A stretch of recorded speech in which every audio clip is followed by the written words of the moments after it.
سب سے واضح اور سب سے مبرہن مثال پیش کی جاتی ہے وہ سانحہ مشرقی پاکستان کی ہے۔ پاکستان دو لخت ہو گیا۔ سب جانتے ہیں کہ بنگال کے اندر ہندوستان کی افواج نہ صرف کہ موجود تھیں بلکہ وہاں پر جو مزاحمتی تحریکیں تھیں، مکتی بہانی تھی، ان کو اسلحے کی فراہمی سے لے کر آخر تک ہمارے فوجیوں کو اسیر بنانے میں سب کچھ ہندوستان کی ایما پر ہوا، اس کی خواہش پر ہوا۔ ملک دو لخت کرنے والا ہمارا پڑوسی ہمارا دشمن نہیں ہے۔ بہت معذرت کے ساتھ یہ عرض کرنا ہے، یہ سانحہ اسی بیانیے کا نتیجہ ہے۔ اس کا اگر کوئی محرک ہے، اس کا کوئی باعث ہے، یہ سانحہ اگر ہوا تو اسی بیانیے کی وجہ سے ہوا۔ بسم اللہ الرحمن الرحیم۔ السلام علیکم۔ غامدی صاحب کے ساتھ ہفتہ وار سوال و جواب کی براہ راست نشست کو لے کر ڈیلس امریکہ غامدی سینٹر سے پھر حاضر خدمت ہے۔ آغاز کرتے ہیں۔ ہم سے بہت شکریہ آپ کے وقت کا۔ فوج کے بیانیے پر آپ سے تبادلہ خیال ہو رہا ہے، اس سلسلے کی آج یہ چھٹی نشست ہے۔ آغاز کرتے ہیں۔ ہم سے دوسرے نقطے پر آپ سے بات ہو رہی تھی کہ بھارت ہمارا ازلی ابدی دشمن ہے۔ اس نقطے کی تائید میں جو دلائل پیش کی جاتے ہیں اس میں پہلا کشمیر کا مسئلہ ہے، دوسرا پاکستان کے وسائل کو تقسیم کے فوراً بعد روک لینے کا مسئلہ تھا، اور پھر اسی طرح 65 کی جنگ۔ گزشتہ کل آپ نے فرمایا تھا کہ اس جنگ کے حوالے سے جو کچھ ہمارے ہاں تاریخی بیانیے پیش کیے جاتے ہیں وہ عملی حقائق کے برخلاف ہیں۔ معاملہ ایسے نہیں ہوا تھا کہ آغاز وہاں سے ہوا ہو اور کسی دیرینہ دشمنی کا وہ شاخسانہ تھا، بلکہ کچھ اقدامات یہاں پہ ہوئے جس کا نتیجہ جنگ کی صورت میں نکلا۔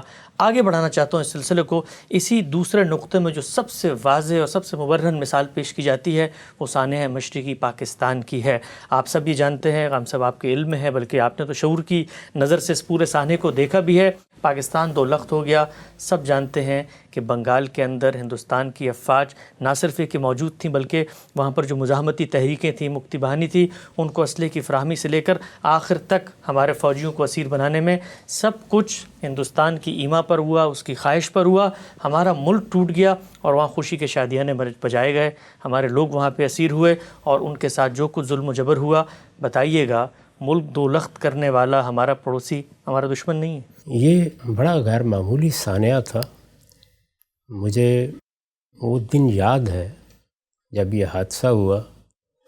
اس وقت ہم لوگوں پہ کیا اثرات تھے، ہم تو ابھی طالب علم تھے، باقی لوگوں پر کیا تھے، میں جس شہر میں رہتا تھا لاہور، اس میں کیا صورتحال ہوئی،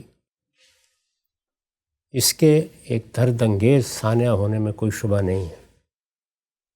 کسی قوم کی زندگی میں اس طرح کے واقعات جب بھی ہوتے ہیں وہ ایک تلخ یاد کی طرح اس کی تاریخ کے صفحات پر ثبت رہتے ہیں۔ لیکن مجھے بہت معذرت کے ساتھ یہ عرض کرنا ہے کہ یہ سانحہ اسی بیانیے کا نتیجہ تھا۔ اس کا اگر کوئی محرک ہے، اس کا کوئی باعث ہے، یہ سانحہ اگر ہوا تو اسی بیانیے کی وجہ سے ہوا۔ یہ آپ جانتے ہیں کہ ہمارا ملک اس لحاظ سے بہت منفرد تھا کہ اس کے دو حصے تھے، ایک مغربی پاکستان اور ایک مشرقی پاکستان۔ دونوں حصوں کے درمیان سینکڑوں میل کا فاصلہ تھا، اور یہ فاصلہ اس طرح نہیں تھا جس طرح ملیشیا کے مشرقی اور مغربی حصوں میں ہے کہ درمیان میں سمندر حائل ہے۔ یہاں ایک پورا ملک حائل تھا، وہی ملک جس کے ساتھ کچھ تنازعات بھی ہیں، جیسے کشمیر ہے، جیسے اور بعض تنازعات ہیں۔ اس طرح کی صورتحال میں ان دونوں حصوں کو کیا چیز متحد رکھ سکتی ہے؟ میں آگے جا کے تحلیل کر کے بتاؤں گا کہ ایک ہی چیز متحد رکھ سکتی تھی، اور وہ یہ کہ آپ ان کے سیاسی حقوق میں کبھی مداخلت نہ کریں۔ جب آپ کسی قوم کے سیاسی حقوق میں مداخلت کرتے ہیں تو یہ ابتدا میں بہت چھوٹی بھی ہو تب بھی اسی وقت تک قائم رہ سکتی ہے جب کہ آپ طاقت اور صرف طاقت کے بلبوتے پر نظم حکومت چلا رہے ہیں۔ یہ دنیا ختم ہو چکی تھی، فتوحات کا زمانہ نہیں تھا۔ اب یہ نہیں ہو سکتا تھا کہ آپ کسی علاقے کو فتح کر کے وہاں اپنی 50-100 سال تک حکومت قائم رکھیں۔ میں اس پر تبصرہ کر چکا ہوں کہ دوسری جنگ عظیم نے دنیا میں کیا تبدیلیاں پیدا کر دی تھیں، اور پہلی جنگ عظیم کے بعد خاص طور پر 1928 کے بعد دنیا نے کس طرح سے فتوحات کے ذریعے سے ملکوں پر قبضہ کرنے کو، اس قبضے کو برقرار رکھنے کو کم و بیش ناجائز قرار دے دیا تھا۔ اس وقت ہم اسی دنیا میں رہ رہے تھے، اسی دنیا میں اس وقت بھی رہ رہے ہیں۔ اس میں کوئی بڑی تبدیلی یا بڑا تغیر ابھی نہیں آیا ہے۔ اس طرح کی صورتحال میں ایک ملک کی فوج یہ بیانیہ بنا کر اس پر قبضہ کر لیتی ہے۔ ایک قبضہ ظاہر ہے کہ ملک کو فتح کیے بغیر تو نہیں ہو سکتا۔ یہ الگ بات ہے کہ مقابلے میں لڑنے والا کون ہے۔ جیسے آپ نے دیکھا ہوگا نا، انتخابات میں بلا مقابلہ کامیاب ہو جاتے ہیں لوگ، تو بلا مقابلہ ملک فتح ہو گیا۔ جس شخص نے یہ اقدام کیا، اس کو اگر آپ اس کی وجاہت کے لحاظ سے دنیا کے سب ملکوں کے درمیان مقابلے کے لیے کھڑا کر دیں، جیت جائے گا۔ اور آپ جانتے ہیں کہ ہمارے جیسی قوموں میں جن کی ذہنی پستی اپنی آخری انتہا کو پہنچی ہوئی ہو، ایسی ظاہری چیزیں کیا اہمیت رکھتی ہیں۔ آپ یہ بھی جانتے ہیں کہ وہ محض ایک فوجی حکمران نہیں تھا، بلکہ اپنا ایک زاویہ نظر بھی رکھتا تھا۔ اس زاویہ نظر کا اظہار ہوا ہے، اس کی ڈائری میں ہوا ہے، اس سے ملنے والوں نے کیا ہے، اس کی گفتگوؤں میں ہوا ہے، اس کی تقریروں میں ہوا ہے۔ ان تمام چیزوں کے ساتھ اس ملک پر قبضہ کیا گیا ہے۔ اس کا پورا نظام، یعنی ظاہر ہے کہ سیاسی حقوق ہی پر ملک کھڑا تھا، اس پورے نظام کو اپنے اس نقطۂ نظر کے مطابق ایک نیا آئین دیا گیا۔ ہم یہ ذکر کر چکے ہیں کہ اس وقت 56 کا آئین بن چکا تھا، یہ آئین ختم کر دیا گیا۔ یہ آپ کے علم میں ہونا چاہیے کہ جو 23 مارچ کو ہمارے ہاں پیریڈ ہوتی ہے اور ایک دن منایا جاتا ہے، یہ اصل میں اس آئین کی منظوری کا دن ہے، لیکن چونکہ 23 مارچ کو قرارداد بھی پاس ہوئی تھی تو آئین کی یاد تو ہم باقی نہیں رکھ سکتے تھے۔ پہلے یہ اسی دن کے لیے یوم جمہوریہ کے طور پر مقرر کیا گیا تھا، بعد میں اس کو پھر قرارداد پاکستان سے جو 1940 میں پاس ہوئی متعلق کر دیا گیا۔ یہ خود اب ہماری تاریخ کا ایک المناک باب ہے۔ نیا آئین دیا گیا، وہ نیا آئین صدارتی آئین تھا، صدارتی دستور تھا۔ اس میں بالواسطہ جمہوریت، جس کو بنیادی جمہوریت کہا جاتا ہے، اس کا طریقہ اختیار کیا گیا۔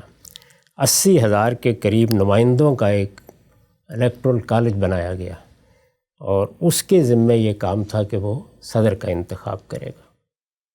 اس صورتحال کو تبدیل کرنے کی کوشش آسان نہیں تھی۔ جتنی سیاست اس سے پہلے موجود تھی ختم کر دی گئی۔ یہ صرف سیاستدان تھے دونوں جگہوں کے جن کے باہمی روابط تھے، جو ملک کو چلا رہے تھے۔ خواجہ ناظم الدین کہاں کے تھے، سہروردی کہاں کے تھے، یعنی مشرقی پاکستان کا بڑا غیر معمولی کردار تھا ہماری سیاست میں۔ یہ سب کچھ جب الٹ کر پھینک دیا گیا تو اس کا نتیجہ یہ نکلا کہ وہی جو قوموں میں اور قوم کے مختلف حصوں میں یا مختلف قومیتوں میں حقوق کے احساسات پیدا ہوتے ہیں، وہ پیدا ہونا شروع ہو گئے۔ اسی کے نتیجے میں ہوئے۔ اس کی آخری کوشش بھی کی گئی محترمہ فاطمہ جناح کی قیادت میں کہ شاید صورتحال تبدیل کی جا سکے، لیکن وہ سب کچھ بھی اسی بیانیے کی نظر ہو گیا۔ یعنی یہ بیانیہ صرف بیانیہ نہیں رہتا، یہ اپنے انڈے اور بچے بھی پیدا کرتا ہے۔ یہ اس کے بدترین نتائج کو واقعات کی صورت بھی دیتا ہے۔ یہ اس کے بعد دھاندلی کرنے سے بھی باز نہیں آتا۔ یہ جھوٹ بولنا بھی سکھاتا ہے۔ یہ جھوٹ کی بنیاد پر بہت بڑے بڑے تصورات قائم کراتا ہے۔ اس کی پوری تاریخ یہی ہے۔ یہ سب ہوا اور اس کا نتیجہ یہ نکلا کہ لوگوں کے سامنے سیاسی طریقے سے اپنے حقوق کو بیان کرنے، منوانے، ان کی بنیاد پر کوئی تبدیلی لانے کے سارے راستے بند کر دیے گئے۔ جب یہ راستے بند ہو گئے، پھر مشرقی پاکستان کی قیادت یہ سمجھتی تھی کہ اب کم سے کم جو کچھ ہم حاصل کر سکتے ہیں وہ یہی ہے کہ ایک نیم خود مختاری ہمیں مل جائے۔ چنانچہ جب ہمارے اس بیانیے کے خالق اس قابل نہیں رہے کہ وہ اب آگے ملک کو چلا سکیں، تو اپنے ہی بنائے ہوئے آئین کی خلاف ورزی کر کے، یعنی ان کے اپنے بنائے ہوئے آئین کی روح سے قومی اسمبلی کے اسپیکر کو اقتدار منتقل ہونا چاہیے تھا، تو بجائے اس کے کہ وہ اس طرح اقتدار منتقل کرتے، انہوں نے اب ایک اور مارشل ایڈمنسٹریٹر کو منتقل کر دیا۔ اور وہ کیا تھا، اس کی شخصیت کیا تھی؟ بس وہ ایک شاہکار ہی تھا ان کے ہنر کا۔ یہ وہی صاحب تھے جن کے بارے میں ہم ذکر کر چکے ہیں کہ جب کشمیر میں طاقت ہوئی تو اس موقع پر انہی کا انتخاب کیا گیا تھا۔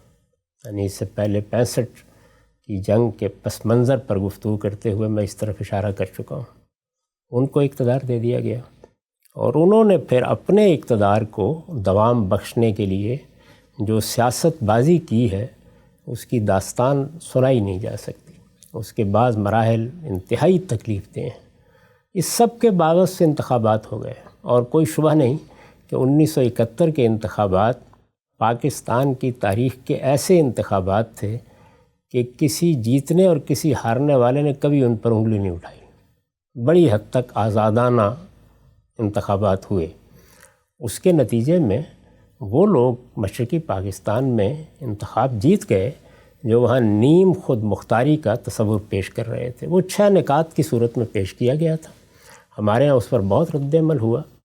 ایوب خان صاحب نے بھی ان پر تبصرہ کرتے ہوئے ایک کانفرنس میں جو سیاستدانوں کے ساتھ ہوئی یہ کہا کہ میں اس طرح ملک کو توڑنے کی دستاویز پر دستخط نہیں کر سکتا، لیکن یہ محض بے بصیرتی تھی۔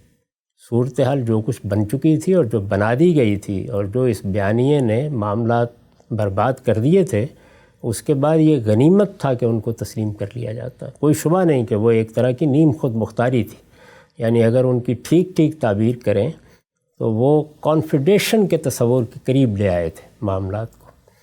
نہیں قبول کیا گیا، وہ جیت گئے انتخاب اور بڑی اکثریت کے ساتھ جیتے، اور جو کچھ بھی یہ ملک اس وقت موجود تھا اس میں ان کا حق تھا کہ وہ پورے ملک پر حکومت کریں، لیکن وہ حکومت انہیں نہیں دی گئی، اور جب نہیں دی گئی تو پھر پہلے سے حقوق کا احساس بھی موجود تھا۔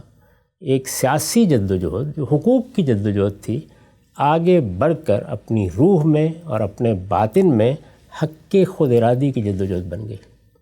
اور جب کوئی جدوجہد حق کے خود ارادی کی جدوجہد بن جائے، جو بدقسمتی سے ہم کبھی کشمیر میں نہیں بنا سکے یا کشمیر کے لوگ بھی نہیں بنا سکے، حق کے خود ارادی کی جدوجہد بن جائے اور اس جدوجہد کی قیادت اس طرح سے انتخابات جیت کے اپنے آپ کو منوا لے، اس ملک کو یا اس قوم کو کبھی اکٹھا نہیں رکھا جا سکتا۔ اس لیے یہ اس بیانیے کا ناگزیر نتیجہ تھا۔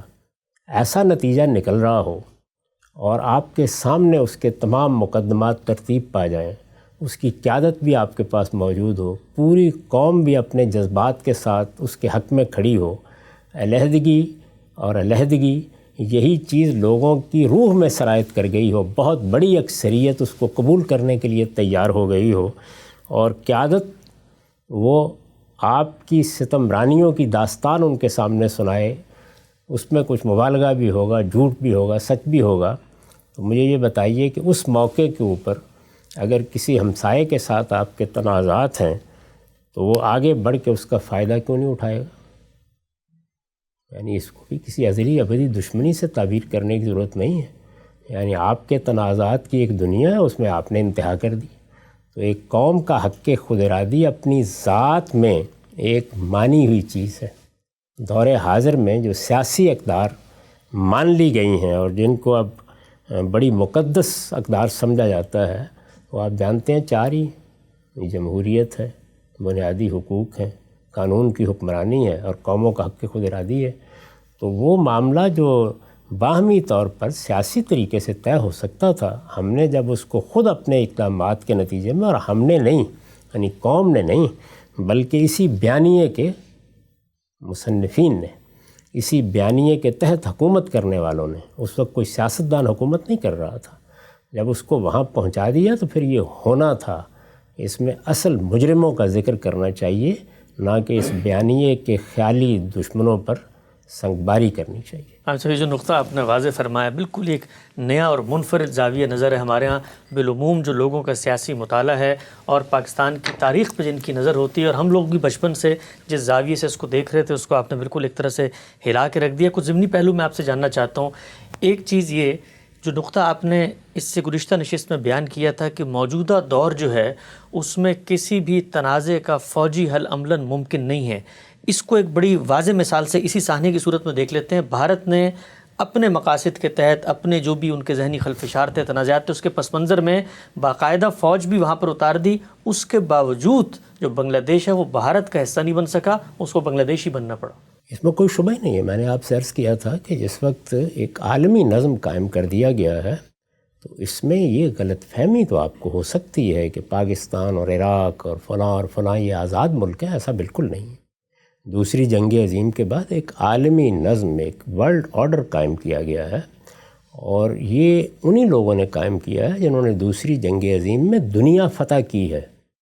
یعنی یہ حقیقت ہے کہ دنیا فتح کی ہے۔ فاتح عالم اس سے پہلے اس درجے کے نہیں ہوتے تھے، انہوں نے دنیا فتح کی ہے، اور پوری دنیا کو فتح کرنے کے بعد باہمی طور پر ایک نظم بنایا ہے۔ وہ نظم اس وقت قائم ہے اقوام متحدہ کی صورت میں۔ اس میں ان پانچوں قوتوں کو جنہوں نے وہ جنگ جیتی ہے دوسری جنگ عظیم، اور جو ایک لحاظ سے عالمی فاتح تھے، ان پانچوں کو استرداد کا حق حاصل ہے، جس کو آپ ویٹو کا حق کہتے ہیں۔ اس کے تحت دنیا چلائی جا رہی ہے۔ تو اس میں بس یہی ہو سکتا ہے کہ کبھی یہ دونوں آپس میں، یعنی دو قوتیں، مثال کے طور پر امریکہ اور روس ہے، مثال کے طور پر برطانیہ اور چین ہے، ان کے مابین کوئی ایسا معاملہ ہو جائے، اس کو بالعموم ہونے نہیں دیا جاتا۔ اس کے بہت سے مواقع پیدا ہوئے ہیں، لیکن یہ معلوم ہے کہ اگر وہ ہو گیا تو پھر یہ نظم قائم نہیں رہے گا، اس کو روکا جاتا ہے بڑے پیمانے پر۔ ان بڑی طاقتوں میں سے بھی کوئی طاقت اگر آگے بڑھ کے جسارت کرتی ہے، جیسے ابھی روس نے کر لی ہے، آپ نتائج دیکھیے گا۔ چین نہیں کرتا، حالانکہ تائیوان پر اس کے حق کا ذکر ہوتا رہتا ہے اور اس کا اعلان بھی کرتا رہتا ہے۔ اس طرح کے بہت سے معاملات ہیں، لیکن وہیں آپ فوجی کارروائی کر سکتے ہیں۔ یہاں ان میں سے کوئی بڑی طاقت یا تو خود آگے بڑھ کے کرے، اور یا اس کے مسالے ہوں کہ وہ آپ کے ذریعے سے ایسی کوئی کارروائی کرائے، اور اس میں دنیا کا جو نقشہ اس وقت بنایا گیا تھا، یہ میز پر بیٹھ کر بنایا گیا تھا۔ جو ملک اس وقت آپ دیکھتے ہیں، ان فاتحین نے ان کی لائنیں کھینچ دی تھیں اور پھر اسی کے مطابق یہ بنا دیے گئے۔ اس میں چھوٹی چھوٹی جگہوں پر بعض قضیے رہ گئے ہیں، جیسے فلسطین کا معاملہ ایک قضیہ بن گیا، جیسے کردستان کا معاملہ بھی حال میں پھر اس پہ اقدام ہو رہا ہے ترکی کی طرف سے، ایک قضیہ بن گیا۔ یوکرین کا معاملہ تو خیر نیٹو کی وسعت کی وجہ سے بنا ہے، ورنہ بالعموم قضیے چکا دیے گئے تھے۔ تاہم کہیں کہیں جیسے مشرقی تیمور کا ایک معاملہ آپ کو یاد ہوگا۔ تو اس طرح کے بعض قضایا ہیں جن کو وہ اپنے طریقے سے حل بھی کرتے رہتے ہیں، اور کبھی اقدام کرنا چاہیں تو کر بھی لیتے ہیں، اور کبھی اقدام کرا بھی دیتے ہیں۔ لیکن اس سے آگے بڑھ کر میں آپ اس طرح کی اقوام جیسے سعودی عرب نے کوشش کر کے دیکھ لی یمن میں، اس طرح کی چیزیں جتنی ہیں وہ صرف اپنے آپ کو برباد کرنے کا ذریعہ ہوتے ہیں۔ کوئی فوجی اقدام ہو نہیں سکتا کہ وہ دنیا کے نقشے میں تبدیلی کر دے اور اس کو قبول کر لیا جائے۔ آپ کو واپس جانا پڑے گا۔ آپ کو معلوم ہے کہ رن آف کچھ میں پاکستان نے کامیابی حاصل کر لی تھی۔ اس کی بڑی واضح دلیل ہے کہ جب آخر میں فائر بندی ہوئی اور علاقے خالی کرنے پڑے تو پاکستان نے کوئی 3-4 گنا زیادہ علاقہ واپس کیا ہے۔ ہندوستان کا علاقہ اتنا نہیں تھا جتنے پہ اس پہ قبضہ کیا تھا۔ اسی سے حوصلہ پا کر کشمیر میں آپریشن جبرالٹر کی ابتدا کی گئی تھی، اور بعد میں آپریشن گرینڈ سلیم ہوا، اور پھر اس کے بعد 65 کی جنگ میں ہندوستان نے حملہ کر دیا۔ تو یہ سب جو کچھ ہے اس کو سامنے رکھیں، یہ ہماری تاریخ ہے، اس کو سامنے رکھ کر اس چیز کو سمجھنے کی کوشش کریں کہ فوجی طریقے سے یہ ممکن ہی نہیں۔ ہماری افواج یعنی نیم خود مختار ملکوں کی یہ افواج جو بظاہر خود مختار لگتے ہیں، یہ صرف اس لیے بنائی جاتی ہیں کہ اندرون ملک نظم و نسق کو قائم رکھیں، اس لیے نہیں بنائی جاتی کہ یہ ایک دوسرے پر حملہ آور ہوں۔ کبھی دیکھیے نکال کے ایران عراق نے جنگ کی، اس میں شط العرب کا جھگڑا ختم ہو گیا تھا۔ ٹھیک ہے، ہم سب آگے بڑھاتے ہیں۔ ایک اور نقطہ میں چاہتا ہوں اس موقع پہ، اس پہ بھی آپ سے وضاحت لوں۔ عام طور پر ایک جذباتی آرگومنٹ یہ پیش کیا جاتا ہے، بھائی جو کچھ تھا چلو محرومیت تھیں، مشرقی پاکستان میں کچھ زیادتیاں بھی ہوئیں، فوجیوں سے بھی ہوئیں، سیاستدانوں سے بھی ہوئیں. ملک جب بنا اس وقت بھی کچھ زبان کے مسائل وہاں پیدا ہو گئے. مسئلہ تو ہمارا تھا نا، ہمارے گھر کا مسئلہ تھا.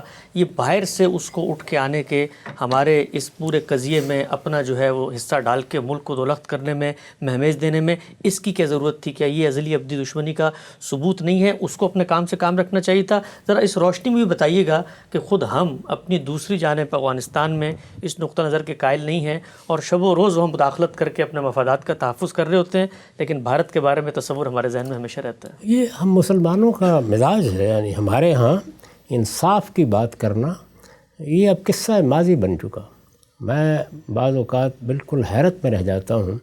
یہ وہ قوم ہے جس کو اس کی کتاب میں اس کے پروردگار نے یہ کہا ہے کہ تم انصاف کی بات کرو اور انصاف کی بات کہو، اگرچہ وہ تمہیں اپنے خلاف، اپنے والدین کے خلاف کہنی پڑے. کونوا قوامین للہ شہداء بالقسط، اس کو ایمان کا تقاضا بنا دیا ہے. اور دوسری سورہ میں، یہ نساء میں ہے، مائدہ میں اس کو دوسری قوموں سے متعلق بیان کیا ہے. یہی الفاظ کہہ کے کہ قائم بالقسط رہو، انصاف کی بات کرو. اور اس میں الفاظ یہ ہیں کہ وَلَا يَجْرِمَنَّكُمْ شَنَآنُ قَوْمٍ عَلَىٰ أَلَّا تَعْدِلُوا، کسی قوم کی دشمنی بھی تمہیں اس پر نہ ابھارے کہ تم بے انصافی کی بات کرو. اعدلوا، تقوی اور عدل کے ساتھ بات کرو، یہی اقرب للتقویٰ ہے. یہ وہ قوم ہے. یہ حقیقت ہے کہ اس کے لوگوں کے درمیان میں آپ بیٹھ جائیں، یہ بالکل اپنے اور بیگانے میں چیزوں کو تقسیم کرتی ہے، اور اس کے بعد اپنوں کے لیے ہر چیز کو کسی نہ کسی دائرے میں قبول کر رہی ہوتی ہے، دوسروں پر الزام تراشی کر رہی ہوتی ہے. اس کی سیاست کی تصویر یہی ہے، اس کے باہمی تعلقات کی تصویر یہی ہے. اور جھوٹ بولنا قومی مفاد میں اتنا ہی بڑا فریضہ ہے جس طرح مسلمانوں پر نماز فرض کی گئی. یہ نقطہ بھی واضح فرمایا. ایک اور چھوٹا سا ضمنی پہلو میں چاہتا ہوں اس دوسرے نقطے میں کہ بھارت ہمارا ازلی ابدی دشمن ہے، وہ بھی پیش کر دوں آپ کی خدمت میں. کہا جاتا ہے کہ یہ تو 4 بڑے واضح پیغامات تھے، نشانیاں تھیں، اس پر آپ نے تبصرہ فرمایا. لیکن اس کے علاوہ پراکسی وار کے طریقے پر بھی بہت کچھ ہو رہا ہے. را ہے، ایجنٹس ہیں. ہمارے ہاں سے کلبھوشن یادو پکڑا جاتا ہے، ہمیں عالمی پابندیوں کا سامنا ہے، مغربی ممالک کی جو تجارتی منڈیاں ہیں ان تک پہنچنے سے روکنا ہے. اسی طریقے سے اقوام متحدہ میں ہمارے ملک کو تنہا کرنے کی بات ہوتی ہے. FATF کا بھی ذکر آیا. لابنگ ہوتی ہے پوری دنیا میں. بھارت ہمارے خلاف ایک طریقے سے مشترکہ محاذ بناتا ہے، مغربی اقوام کو بھی ابھارتا ہے، ہماری خطے میں جو حیثیت ہے اس کو بھی مجروح کرتا ہے، ترقی کی راہ میں بھی رکاوٹ ہے، تجارت کو بھی فروغ نہیں دینے دیتا، عالمی سطح پر ہمارے تشخص کو مس کرتا ہے. ان چیزوں کو چلیں چھوڑ دیں، یہ تو سامنے کی چیزیں نظر آ رہی ہیں سب کچھ. اس سے کس کو انکار ہے؟ یعنی ایک تنازع کو جب آپ آگے بڑھ کے دشمنی میں بدل دیں گے، اسی پر تو ہم گفتگو کر رہے ہیں. یعنی کوئی ازلی ابدی دشمن کا سوال نہیں تھا. یعنی مسلمانوں کی قیادت، ہندوؤں کی قیادت، سب مل کے معاملات کر رہے تھے. اتنا بڑا واقعہ پیش آ گیا ایک متحدہ ملک کے تقسیم ہونے کا. اس وقت کی سیاسی قیادت نے امن کے ساتھ یہ چیز حاصل کر لی. یہ معمولی بات نہیں ہے. یعنی غلط کیا ہے، صحیح کیا ہے، وہ زیر بحث نہیں. لیکن کیا انہوں نے ایک دوسرے کے گریبان پکڑے تھے؟ دشمنی کی تھی. میز پر بیٹھ کر انہوں نے تقسیم کو قبول کیا. یعنی تقسیم کا اگر کوئی ادعا تھا تو ہماری طرف سے تھا، مسلمانوں کی قیادت کی طرف سے تھا، لیکن دوسری طرف کے لوگوں نے اسے قبول کیا میز پر بیٹھ کر. وہ نہیں چاہتے تھے ماننا. تو تنازعات کو جب آپ آگے بڑھاتے ہیں تو پھر ایسے ہی ہوتا ہے. دونوں جانب فرشتے نہیں ہیں. وہ پھر ادھر بھی دشمنی میں بدلا ہے، ادھر بھی دشمنی میں بدلا ہے. پھر دشمنی میں تو یہ سب چیزیں ہوتی ہیں. اسی پر تو ہم گفتگو کر رہے ہیں کہ یہ کوئی ازلی ابدی دشمنی نہیں ہے. یہ دشمنی پیدا کی گئی ہے، دونوں جانب پیدا کی گئی ہے. یہ قوموں کی دشمنی نہیں ہے، یہ کوئی مذاہب کی دشمنی نہیں ہے. یہ پیدا کی گئی ہے اور سیاسی تنازعات کو دشمنی میں تبدیل کیا گیا ہے. دونوں جانب کی بے بصیرت قیادت نے یہ سب کام کیا ہے. ادھر کن لوگوں نے کیا ہے وہ ادھر کے لوگ محاکمہ کر کے دیکھیں. ہمارے ہاں اس بیانیے نے کیا ہے. اسی کے خالق اس کے مجرم ہیں اور یہ قومی مجرم ہیں. اور جب تک تاریخ لکھی جاتی رہے گی اس جرم کی تحلیل ہوتی رہے گی. جرم کی تحلیل ہوتی رہے گی. فوج کے بیانیے کا دوسرا نقطہ کہ بھارت ہمارا ازلی ابدی دشمن ہے. بڑی تفصیل سے غامدی صاحب سے آج چھٹی نشست میں ہم نے اس نقطے پر بھی بات کی. انشاءاللہ سلسلہ گفتگو کو آگے بڑھائیں گے اور یہ جاننے کی کوشش کریں گے کہ جو تیسرا نقطہ ہے کہ ہمارے خطے کی جو صورتحال ہے، جس جگہ پر ہم واقع ہیں، کہا جاتا ہے اسٹریٹجک ڈیپتھ کی ایک پوری کی پوری تھیوری اور فلسفہ، عالمی طاقتوں کے مفادات کو صرف اور صرف فوج ہے جو اس خطے میں پروان چڑھا سکتی ہے اور اپنے ملک کو بچا سکتی ہے. جاننے جانیں گے غامدی صاحب سے خطہ جس میں ہم واقع ہیں اس کے اندر جو کانفلکٹس ہوتے ہیں، کیا سیاسی قیادت کے اندر اتنی بصیرت بھی ہے کہ ملک کی جغرافیائی سرحدوں کا تحفظ کر سکے. وقت ہمارا یہاں پہ ختم ہوتا ہے. دوبارہ حاضر خدمت ہوں گے غامدی صاحب. اب تک آپ کے وقت کا بہت شکریہ.